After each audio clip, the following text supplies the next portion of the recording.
Gave a copy of the vault cracking software to my editor. Now he's on the hook for 20 grand. Sorry, Tony. And for giving him these tools, I could be fined $100,000 and go to jail for 5 years.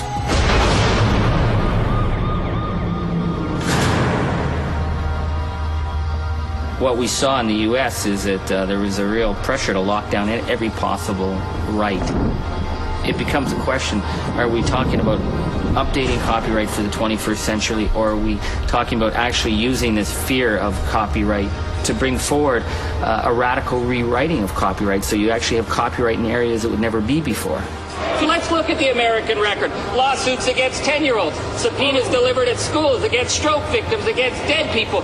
You can't put locks on your citizens. The Honorable Minister of Industry. I think it's only fair.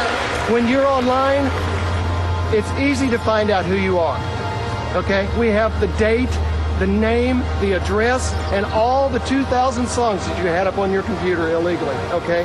And you can get 5 years in jail and $250,000 fines for every single song you steal. Isn't that a little overboard? No, the reason why, because there's a thing called intellectual property. Intellectual property is the property of somebody's mind, okay? If I write a song about love, my unique expression about love is my property, okay? I don't own the rights to the concept of love. I wish I did. That becomes my property. I have a copyright that lasts for my life plus 70 years.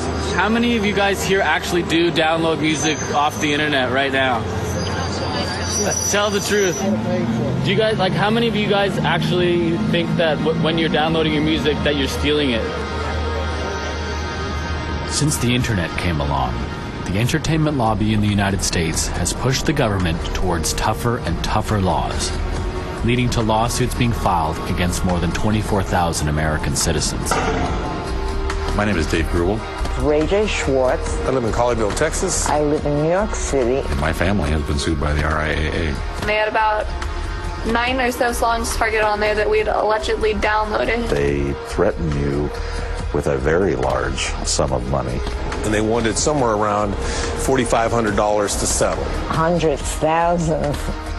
I could be charged at a minimum $750 per song, all the way up to $150,000 per song. Now they're going after my kids. They're going after people on welfare. They're going after people on disability. They're going after people that don't have anything. Most of these people were forced to settle. They couldn't afford to face the RIAA in court. So without being found guilty of anything, they lost thousands of dollars, and not a penny went to the artists that were supposedly being defended. But when Jamie Thomas, a single mom in Minnesota, refused to settle, she ended up in court accused of downloading 24 songs, the equivalent of 2 greatest hits albums. Okay. Let's listen to her playlist of shame.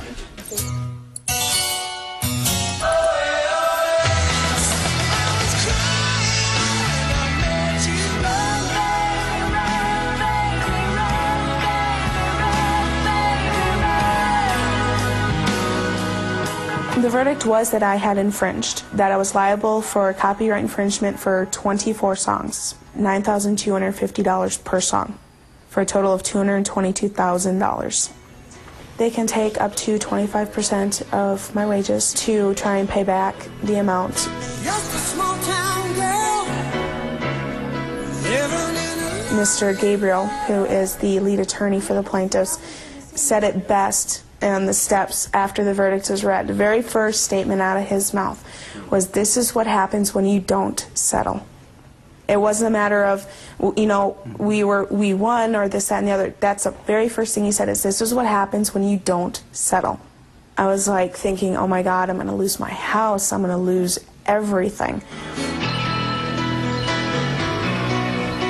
Heather, what's the reaction like up there? Well, the record companies, Frank, are very happy. This does send a message, I hope, that downloading and distributing our copyrighted recordings is not okay.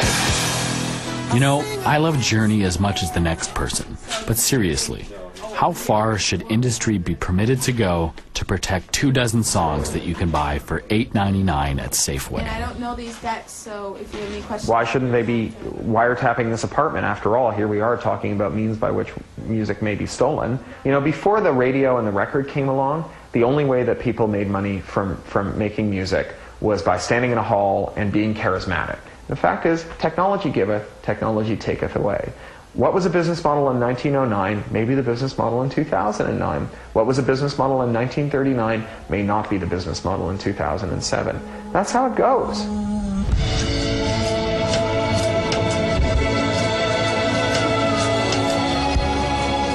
In 2007, the business model of music was completely rewritten. Radiohead, the biggest band in the world, left the record label EMI to release their next album on the internet. And they let their fans decide how much to pay for it.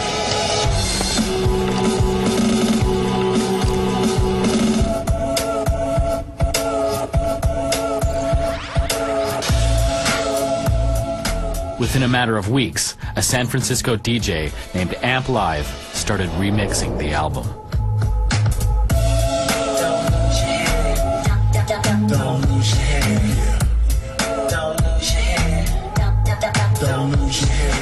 But the moment he put the songs on his website, Amp Live got a cease and desist letter threatening a lawsuit. In Rainbows is one of the top Radiohead albums. I'm a big Radiohead fan, and it was all done in celebration. Maybe it's not even Radiohead, you know what I'm saying? Maybe it's some company that's involved with them that's mad because they put their music out free, being innovative, and the company's not making money right now. Radiohead didn't send that letter. It was the company they sold their publishing rights to, Warner Chappell, the same people who own Happy Birthday. But Radiohead was now independent, and they called the shots. They told Warner to back off. Big thanks to all the people who are sending in those YouTube clips. I love Radiohead! No, I love Radiohead more! I love Amp. And Radiohead kept going, releasing the raw studio sessions of their singles and then their videos, so fans could make their own Radiohead songs. And just like that, the wall fell down between musicians, remixers, and fans. The music industry had refused to evolve, so we evolved for them. Hello, my name is Greg Gillis in this cubicle, and outside of here, everyone knows me as Girl Talk. It is Friday, and I'll be leaving in a few minutes to play in front of 400 kids who like my sample-based collage music. It's Friday night, and we're going to see Girl Talk. Show these titans, these music titans, these big-ass companies, show them where the real power lies at, man. It lies with us. Don't buy that shit.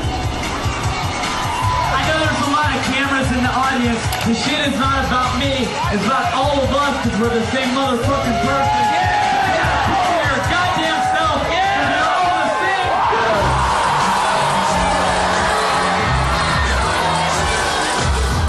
Things like my album, I don't think would get heard that well without the internet and MySpace. I think we're living in the greatest period of time for music ever. So anyone can be popular, anyone's music can be heard. No one's controlling anything. It's back in the people's hands for the first time in a long time. If Girl Talk is any example, then it looks like the battle for the future of music will only escalate. Because now he's sharing the stage with the pop stars he grew up sampling.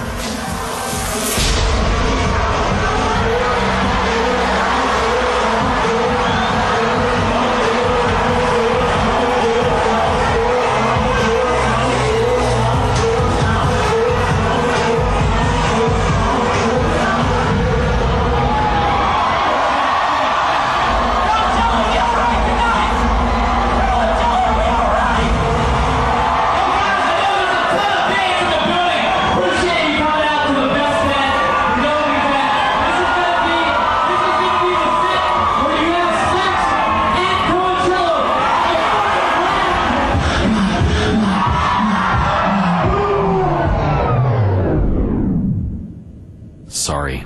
I'd love to keep playing this music, but I can't. My fair use argument has expired. Remember the fair use game? The reason I get to play illegal mashup music is because I'm invoking free speech to make